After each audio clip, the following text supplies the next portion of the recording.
Okay, my three lights are in position and on, key, back, and fill. I'm going to turn off the studio lights. And light itself is an art form. Lighting well takes a lot of practice, a lot of talent, and a lot of experience, and a lot of knowledge about how lights work. And here in video 1A, we're not going to go in depth into lighting. In video 2 and 3, we'll cover it in much more detail. But what you need to know in this class is key, back, and fill. But just look, for instance, at what happens when I step out of the light and into the frame of the camera. I become all backlit. I become a dark silhouette because the light's behind me. But contrast that with the subject who's standing there. She's wearing a light-colored shirt today, and as a result, with the light on her, she's just popping off the screen. If I step back into the light, it completely changes.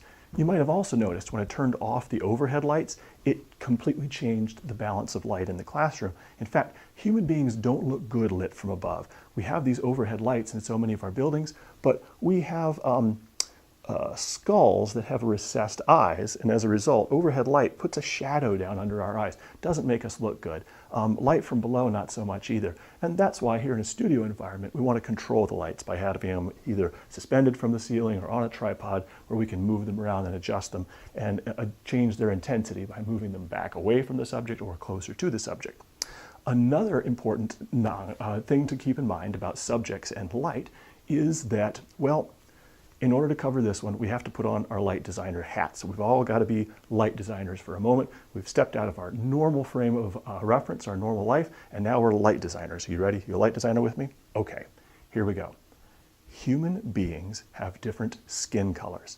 Some human beings have dark skin, some human beings have light skin, and of course, every range of skin colors is visible in the human spectrum, and you never know what skin color a person is going to walk into your studio, into your shoot, where you, the light designer, have the job of making that person look good.